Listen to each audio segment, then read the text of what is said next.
요즘 한국에서 이단, 특히 기독교에 관련된 사이비 때문에 문제가 되는 것들을 보게 됩니다. JMS라는 그 이상한 집단이 성적으로 타락하고 방종한 모습이 보이면서 기독교라고도 할 수 없는 그 집단들이 밖에서는 이제 정명석 목사 이렇게 되니까 기독교를 또 왜곡해서 보는 그런 시각도 있다고 합니다. 그런 사건들을 볼 때 저는 이렇게 생각해 봅니다. 그 이단 사이비 집단과 우리 교회, 정통 교회는 완전히 다른데도 불구하고 세상에서는 왜 비슷하게 보지? 이런 의문이 생깁니다. 다르게 말하면 우리가 생각하는 교회랑 밖에 믿지 않는 사람들이 바라보는 교회랑은 상당히 다를 수 있다는 그런 이야기입니다. 한때 한국 교회의 모습을 보면서 비아냥거리는 말로 이런 유행어가 있었습니다. 교회가, 기독교가 모이면 세 가지를 한다. 모여라, 돈 내라, 집 짓자.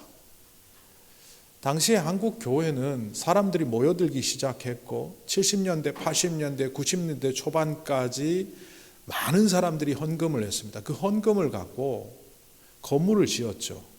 예배당을 지었더니만 그걸 다 짓고 난 다음에는 옆에 교육관을 짓고, 교육관을 지었더니만 또 땅을 사서 선교관을 짓고, 그것도 안 되니까 야산을 사서 기도원을 짓고, 기도원도 차고 넘치니 훈련관까지 지어서 막대한 부동산을 소유한 교회의 모습을 보니 교회 밖의 사람들은 모여라, 돈 내라, 건물 짓자 이렇게 보일 수밖에 없는 것 같습니다.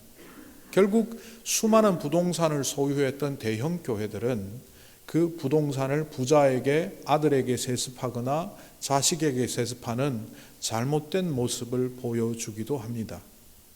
도대체 교회가 뭘까? 이런 모습을 오늘 말씀을 통하여 우리는 자세히 살펴볼 수 있기를 바랍니다. 이 교회는 오늘 성경에 말씀을 자세히 살펴보면 크게 세 가지 특징을 갖고 있음을 볼 수 있습니다. 오늘 말씀에 이렇게 시작을 하지요. 1절에 한 자리에 12명을 불러 놓으시고, 여기 12 뒤에 사도라든지 12 제자라든지 그런 호칭은 전혀 등장하지 않고 제자들 중에 12를 모으셨다라고 말합니다. 그 사람들이 우리가 알고 있는 그 12명의 제자일 겁니다. 그러나 그 사람의 이름을 빼고 12명의 숫자에만 한번 국한해서 생각해 보십시오. 사람들을 예수님께서 불러 모으셨답니다. 우리말로 보면 한 자리에 불러 놓았다 이렇게 번역이 되어 있지만 이 헬라어 단어는 신칼레오라는 동사입니다. sin 혹은 shin 이렇게 발음되는 이 sin은 영어의 synchronize 할 때 synchro 함께 이런 의미입니다. 뒤에 칼레오라는 말은 부르다라는 동사인데 여기서 나온 말이 바로 에클레시아입니다. 제가 교회라는 말이 신약 성경에 112번 정도 나오는데 이 112번의 교회라는 단어는 전부 헬라어로 에클레시아라고 기록되었다고 이미 말씀을 드렸습니다.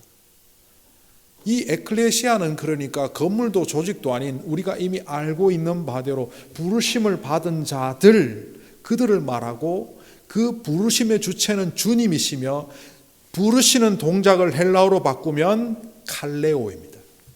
바로 신칼레오라는 이 동사는 예수님께서 제자 12를 부르셔서 함께 모아놓았다라는 겁니다.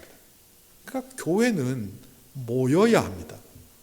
지난주에도 이미 말씀드렸지만 혼자 도 닦듯이 수행하듯이 신앙생활하는 그것은 기독교의 특성이 아니라 타종교의 모습이 기독교에 들어온 것이고 기독교는 공동체를 통하여 함께 예배드리며 함께 기도하며 한 마음으로 주의 뜻을 이루기를 위하여 모일 때 그 교회는 시작이 됩니다.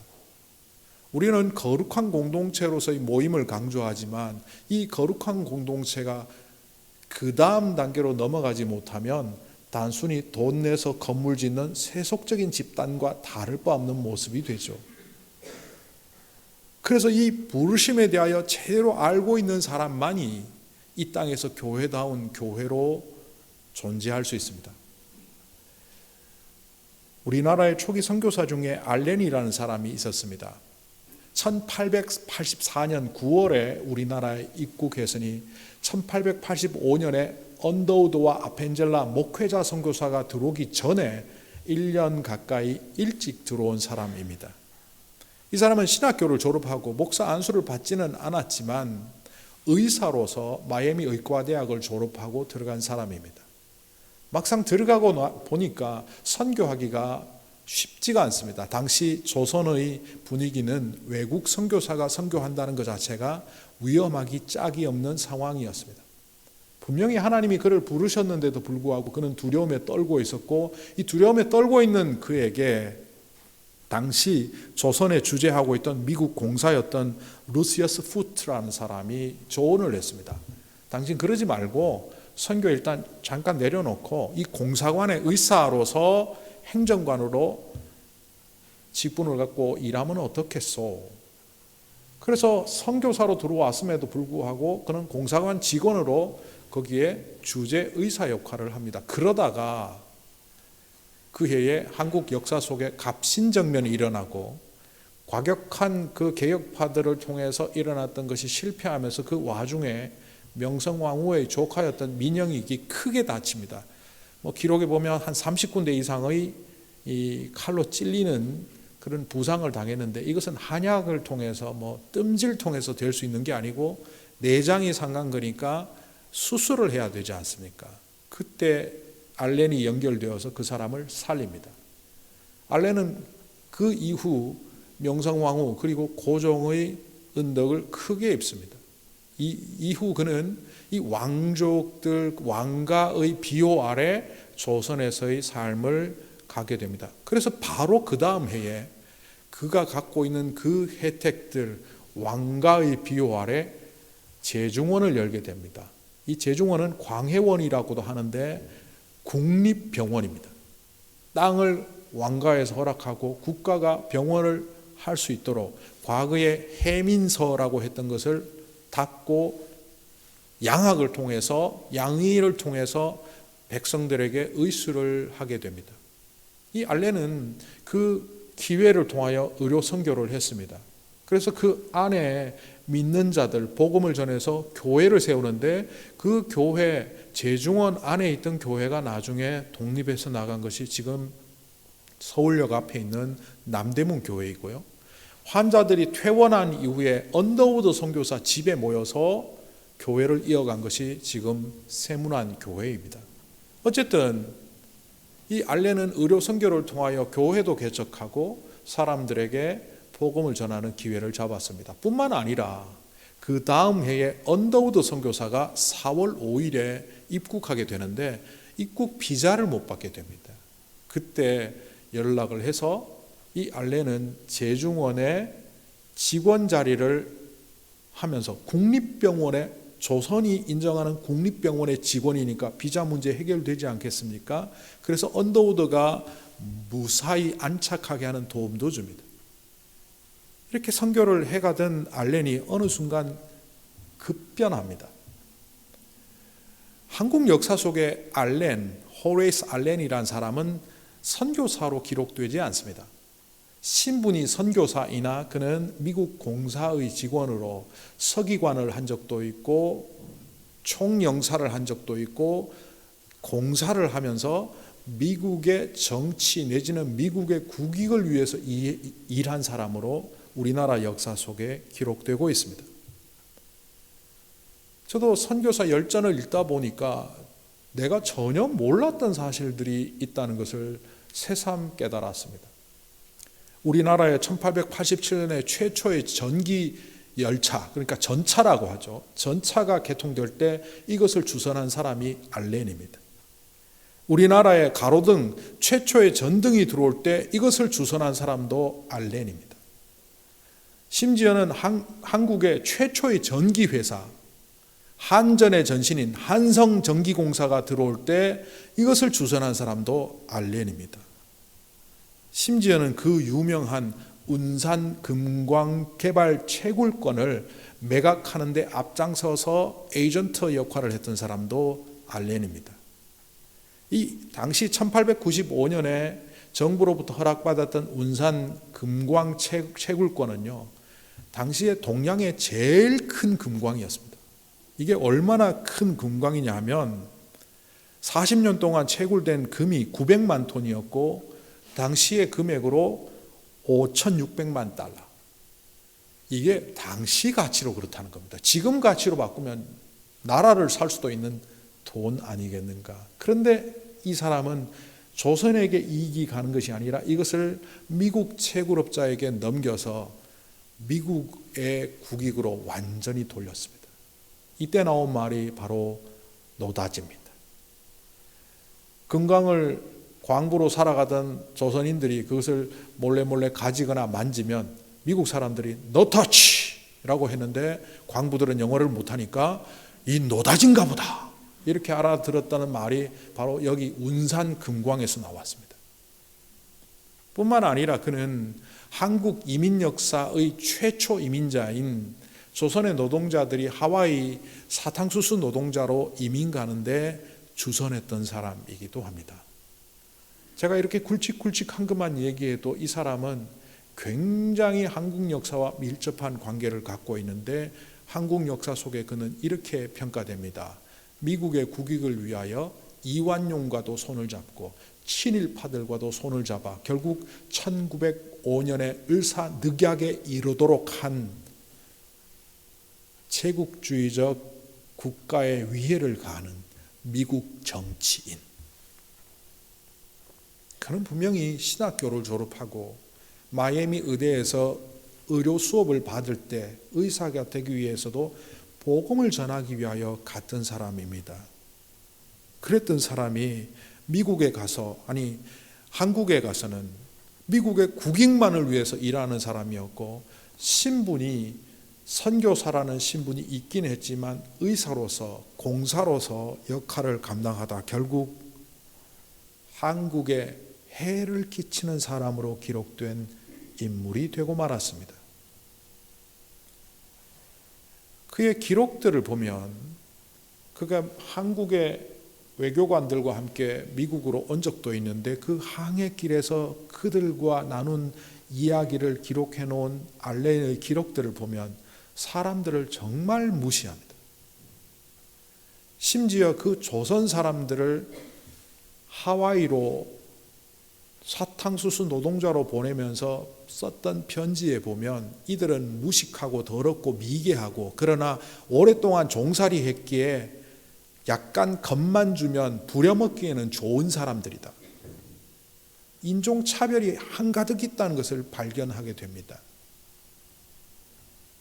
결국 그런 생각을 갖고 있던 사람이 하나님의 부르심과 보내심을 통하여 그 땅에 갔지만 그는 선교사의 역할을 감당하지 못했습니다. 교회가 뭡니까? 예수님께서 제자들을 부르시면서 그들 안에 무언가를 주셨습니다. 오늘 2절에 보면 능력과 권능을 주시고 라고 되어 있습니다. 우리말의 능력과 권능은 비슷비슷해서 구분이 잘 안 가는데요. 이 앞에 있는 능력은 헬라어로 dynamis라고 합니다. 다이나마이트의 어원이 된 dynamis, 역동성, 능력, 권능, 뭐로 표현해도 다 됩니다. 이걸 영어로는 power라고 번역할 수 있습니다. 뒤에 있는 권능은 사실 권능보다는 권위라고 번역하는 것이 맞습니다. 엑소시아라는 헬라어인데 예수님께서 바리새인보다 예수님의 가르침이 권위 있는 가르침이었더라. 과거 번역에는 그것을 권세라고 했죠. 권세는 세도가들이 부리는 권세니까 그거 말고 사람이 사람다울 때, 의사가 의사다울 때, 선생이 선생다울 때, 목사가 목사다울 때, 교회가 교회다울 때 드러나는 그것이 뭡니까? 권위입니다. authority. 결국 이거는 엑수시아라고 표현하지만 권위라고 번역하지만 이 어근을 찾아보면 법적 정당성을 갖고 있는 상태를 말합니다. 법적 정당성 그러니까 굉장히 어렵지만 쉽게 얘기하면 의사가 돈이 없는 환자가 왔을지라도 그를 치료부터 해주는 것 의사가 의사답다라고 말합니다. 돈 받지 않고 치료해 주라는 것이 아니라 돈 받는 건 나중 일이고 의사는 치료의 목적이 있다. 이거는 법적 정당성입니다. 그런데 의사가 돈 없어요? 안 고쳐요? 죽어가요? 피 흘려요? 다른 병원 가요? 법적 정당성을 상실한 상태, 이런 사람이 엑수시아가 없다라고 말합니다. 어느 날 교회를 보면서 교회가 참 교회답네요, 이렇게 말할 수 있는 교회가 흔하지 않다고 세상은 말합니다. 그러다 보니 우리 안에 권위가 없어요. 예수님께서는 이 교회, 예수님의 이름으로 모이고 주님의 이름으로 모인 이 제자 공동체에게 능력, 파워와 더불어서 authority, 권위를 부여하셨습니다. 그런데 왜 우리에게는 이 권위가 안 나타날까요? 이미 갖고 있는 권위지만 그것을 우리 스스로 퇴색시켰기 때문에, 혹은 그 갖고 있는 권위를 이 땅에 나가서 써야 될 때 제대로 사용하지 않기 때문에 나타나지 않는 것일 뿐, 우리에게 능력과 권능이 없는 것은 아니란 말이죠. 제자들에게 권위와 능력을 부여하신 이후에 주님께서는 또 한 가지를 하십니다. 2절에 보면 그들을 내보내셨다. 마을과 동네와 그 주변에 있는 세상들을 향하여 제자들을 파송하셨다라고 말합니다. 이 내보내셨다는 말은 아포스텔로라는 동사를 썼습니다. 이 아포스텔로는 아포스톨로스와 어근이 같습니다. 아포스톨로스는 우리가 사도로 번역합니다. 보내심을 받은 자라고 번역합니다. 교회는 부르심을 받고 그 안에서 권위와 능력으로 양육이 되고 그 권위와 권세를 갖고 세상을 향하여 파송되는 자들, 바로 그게 교회입니다. 그게 바로 제자 공동체입니다. 그게 바로 우리들이어야 합니다. 그런데 여러분 스스로, 아니 우리 스스로에게 한번 질문해 보십시오. 과연 우리는 어디까지 부합되는가? 우리 교회를 위시하여 많은 교회들이 주의 이름으로 모이는 것까지는 잘 합니다. 함께 예배드리고 함께 주님 앞에 찬양하며 나아가는 이 공동체성은 잘 합니다. 그런데 우리 공동체를 보며 세상이 과연 다른 공동체와 달리 한울림 교회는 권위가 있더라라고 말합니까? 아니 우리 스스로 우리에게는 주의 능력과 주의 권위가 임재하는 공동체이며 그것을 갖고 나는 세상 가운데 담대하게 살아간다라고 자신 있게 말할 수 있습니까? 더 나아가서는 우리는 바로 그 권위와 권능을 이 땅에 드러내기 위하여 파송된 자들이라는 자기 정당성, 자기 정체성이 확실합니까?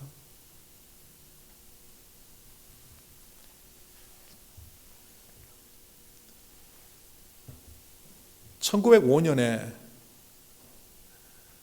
모든 외교권을 빼앗긴 이 조선 땅에 미국 공사는 필요가 없었습니다. 그래서 미국 공사직을 뒤로 하고 미국으로 귀국한 알렌은 의사로서 자기 노후를 잘 살았습니다. 그런데 최근에 밝혀진 자료에 의하면 그는 광산 채굴권을 매각하는 과정에서도 한국의 전차와 전기와 전등을 설비하는 그 전기 시설을 갖추는 그 과정에서도 에이전트 역할을 하면서 큰 커미션을 받은 것으로 드러났습니다. 그러니까 행동만 나쁘게 한 것이 아니라 재정적으로도 나쁘게 했죠. 당시에 은퇴한 알렌 선교사, 누군가 찾아가서 당신의 선교사의 사역이 왜 선교사의 역할이 아니라 공사로서 외교관의 역할만 하고 은퇴하고 돌아왔느냐라고 한 신문기자가 질문을 했습니다. 그때 그가 했던 답이 이렇게 기록에 남아 있습니다. 나는 선교사로 그 땅에 갔습니다. 그러나 그 땅의 사람들과 나는 잘 맞지 않았습니다. 뿐만 아니라 재중원을 설립하는 과정 중에 선교사들과 불화가 일어났고 저는 그 선교사들끼리 다투는 것을 보면서 환멸을 느꼈습니다. 그래서 내가 할 수 있는 일이 뭔가 보았더니 미국 외교관으로서 역할이었습니다. 그래서 저는 외교관으로 있다가 이곳으로 돌아왔습니다. 굉장히 논리적이고 자기 정당성을 갖고 있는 것 같지만 그가 선교사로서 하나님께 부르심을 받았다는 측면에서 보면 그는 완전히 틀렸습니다. 하나님이 부르셔서 그에게 심지어 왕가에 접촉할 수 있도록 권위와 능력을 주셨음에도 불구하고 그 권위와 능력을 악용했습니다. 운산 금광 채굴권 누가 허락한 줄 아십니까? 명성황후, 이때는 명성황후라고 하기 싫어요. 민비가 허락했습니다. 자기 남편인 고종을 설득해서 자기 조카를 살린 의사에게 이렇게 설득했다고 합니다. 야산, 저 변두리에 있는 야산 하나 주는 게 무슨 문제가 되겠습니까? 결국 그가 가질 수 있는 권위로 그것을 악용하기 시작할 때 그를 통하여 복음은 전해지지 않았고 그를 통하여 하나님의 영광과 기쁨은 나타나지 않고 미국의 국익, 자기의 이익만을 추구하는 삶을 살다가 주변의 동료 선교사들도 그 땅의 조선의 사람들도 혐오의 대상으로 환멸의 대상으로 말하는 지경에 이르렀습니다. 오늘 성경에 이런 말이 나옵니다. 너희들이 그 땅에 나가서 파송되었을 때 아무것도 가지지 말아라. 욕망의 삶을 살지 말라는 겁니다. 금광채굴권도 따려고 하지 말고, 아까 제가 얘기하다 빠뜨렸는데 알렌 선교사가 경인철도도 업자한테 넘기는데 개입했습니다. 경인철도, 전기, 온갖 이권에 다 관여했는데 아무것도 가지지 말라는 오늘 이 예수님의 말씀에 전혀 따르지 않았죠. 영어 성경에 보면 이렇게 되어 있습니다. Take nothing for your journey. No step, no bag, no bread, no money. 그냥 내복 한 벌 가져가. 그리고 또 이렇게 말합니다. 머물다가 떠나가. 이 말은 너희가 복음을 전하러 갔는데 너희를 환영하며 아이고 선교사님이 최고입니다. 선교사님이 우리 지역에 계셔야 합니다. 붙잡더라도 떠나. 어떤 지역에서 환영받지 못하면 먼지를 떨어버려라. 너희들이 사역을 하다 보면 오히려 동네에서 너희를 박대하고 너희를 나가달라고 하는 경우들, 너희들의 마음을 아프게 하는 경우들이 있을 거다. 환멸이 들 때가 있을 거다. 그러나 그때는 단순히 먼지만 떨고 떠나가. 실제로 사도행전의 사도들의 모습을 보면 먼지만 떨고 떠나갔습니다. 사도행전 13장 51절에 보면 바울과 바나바는 그들에게 발의 먼지를 떨어버리고 이고니온으로 갔다. 비시디아 안디옥이라는 도시에 들어가서 복음을 전하는데 유대인들이 또 유대인들과 결탁된 사람들이 바나바와 바울을 괴롭힙니다. 사역을 할 수 없게 되었을 때 그들과 싸우지 않고 먼지를 떨어버리고 그 다음 도시인 이고니온으로 떠나갑니다. 왜 그들이 그렇게 떠나느냐 보니까 사도행전 13장 50절에 이렇게 이유를 적고 있습니다. 유대 사람들이 경건한 귀부인들과 그 성의 지도층 인사들을 선동해서 바울과 바나바를 박해하게 하였고 그들을 그 지방에서 내쫓도록 방법을 찾았다. 법적으로 대항할 수 있고 이 인간들하고 한판 붙어 할 수 있는데 그러지 말라는 거예요.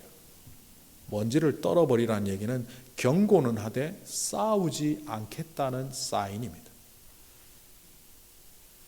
사도행전 18장 6절에 보면 고린도 지역에 갔을 때도 이 바울이 선교할 때 유대인들이 회당 중심으로 얼마나 방해했는지 모릅니다. 그때 바울은 이 지점에서 분노하기보다는 새로운 방향성을 찾습니다. 이렇게 18장 6절 사도행전에 나옵니다. 유대 사람들이 반대하고 비방함으로 바울은 그의 옷에서 먼지를 떨고서 그들에게 말하였다. 여러분이 멸망을 받으면 그것은 오로지 여러분의 책임이지 나의 잘못은 아닙니다. 여러분이 그렇게 하시니 이제 나는 온전히 이방 사람에게로 가겠습니다. 하나님이 그를 이방인의 사도로 세웠음에도 불구하고 민족을 사랑했던 바울은 가는 동네와 도시마다 회당을 중심으로 유대인들의 선교를 먼저 했습니다. 그런데 이들이 그토록 반대하니 이제 먼지를 떨어버리고 나는 너희와 상관없다.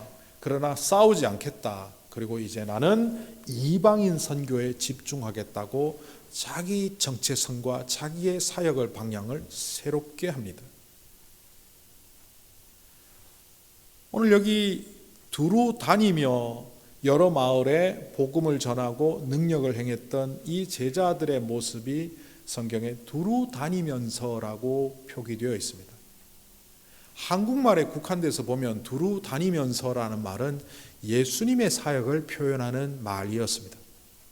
복음서의 대부분의 경우에 두루 다니면서라는 말은 예수님의 사역을 표현하는 모습의 말이었습니다. 우리가 이미 보았던 누가복음 8장 1절에도 이렇게 기록하고 있습니다. 예수께서 고을과 마을을 두루 다니면서 하나님의 나라를 선포하며 그 기쁜 소식을 전하셨다.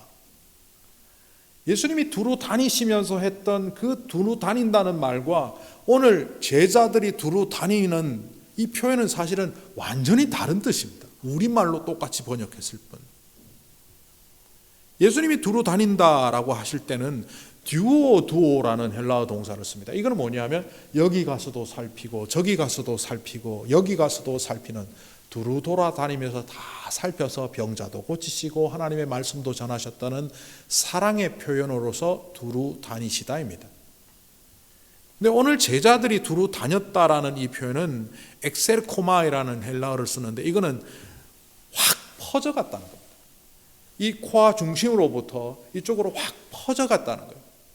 물이 여기서부터 쏟아져서 물이 사방으로 쫙 흘러가는데 그 가운데 돌이 있으면 어떻게 됩니까? 돌은 지나쳐 갑니다. 예전에 제가 염료를 갖고 천을 이렇게 확산시켜 본 적이 있는데요. 염료가 확산이 되면서 어느 조직에 흠이 있거나 뭔가 덩어리가 있어서 퍼지지 못할 때는 그 염료를 지나쳐서 옆으로 확산되어 갑니다.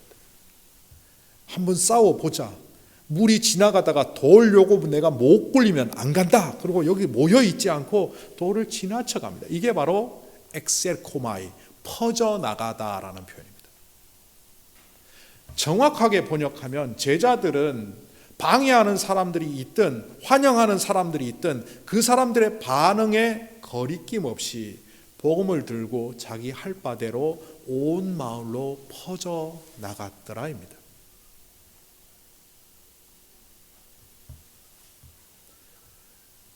1886년에 우리나라에 입국한 또 다른 선교사가 있습니다. 그러니까 앞에서 소개한 알렌 선교사보다 2년 후에 우리나라에 들어왔는데 이 사람의 이름은 호머 헐버트입니다. 이 선교사니까 우리나라에 들어와서 복음을 전했습니다. 그런데 이 사람도 특별한 기회에 고종과 친해지게 됩니다. 세계 정세와 더불어서 이 사람은 굉장히 학식이 뛰어난 사람입니다. 세계 지도를 한국말로 번역해서 보급하기도 하고 세계 지리와 관련된 한국 조선 사람들이 너무 우물 안에 개구리 같아 보여서 세상을 알리기 위하여 한글을 배워서 번역해서 책을 낸 사람입니다. 그러다 보니 고종은 그의 고견을 듣기 위하여 가까이 두었고 그러다 보니 그의 말은 고종의 판단과 결정에 영향을 끼치는 사람이 되었습니다. 그도 이것을 통해서 이익을 추구할 수 있었습니다.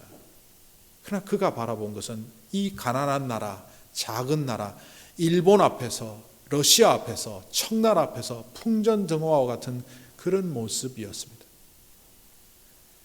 헤이그의 밀사를 고종이 보냅니다. 이준, 이상서를 비롯한 3명의 한국 사람을 보내는데 사실은 제4의 밀사는 헐버트입니다.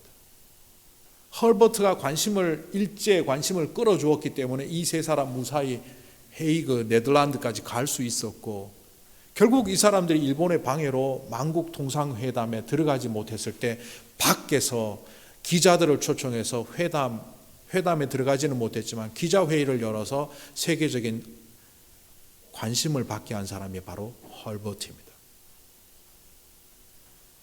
이 가난한 나라가 국권을 찾고 자유나라로서 살아갈 수 있도록 도왔는데 그래도 국권이 일본에게 넘어가니까 일제강점기에는 독립운동을 지원합니다. 그리고 이 사람은 놀랍게도 한글 학자입니다.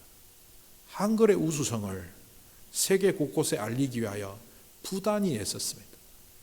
그리고 이 사람이 키운 젊은 학자가 누군지 아십니까? 주시경입니다. 한글이란 말을 만드는 주시경 그 학자가 바로 이 사람을 통하여 이 땅에 나타난 신진학자입니다. 안중근 의사가 붙잡혀서 고문을 받으면서 이 헐버트와 연결시켜서 일제가 헐버트도 없애고 안중근도 없애려고 하는 그때 안중근은 아무 상관이 없다라고 말하며 이렇게 말했습니다. 조선인 중에 헐버트를 존경하지 않는 사람이 누가 있으랴? 그리고 내가 가장 존경하는 사람도 헐버트며 그와 나는 관련이 없다. 이런 그가 일제에 의하여 추방되고 1949년에 우리나라가 정부가 수립된 이후 1년 후에 초청을 받습니다.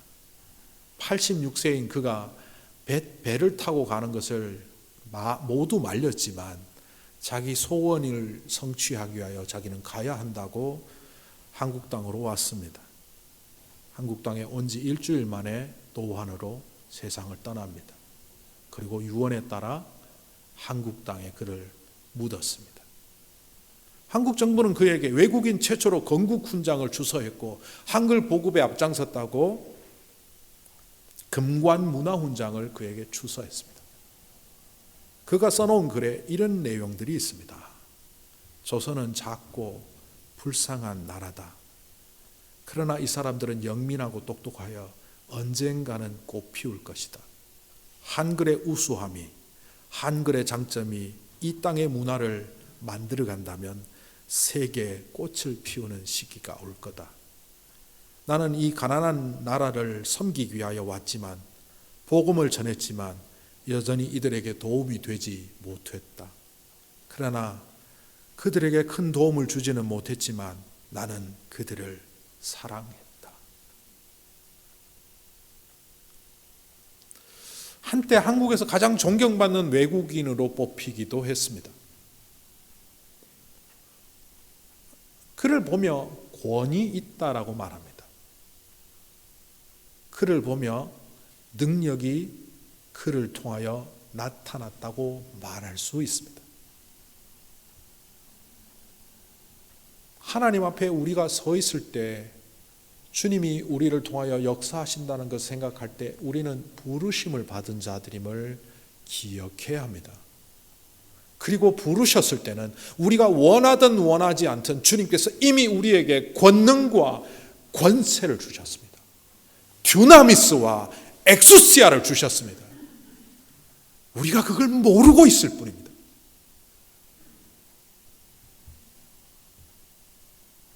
교회가 교회다울 때 그 교회를 통하여 권위는 나타납니다.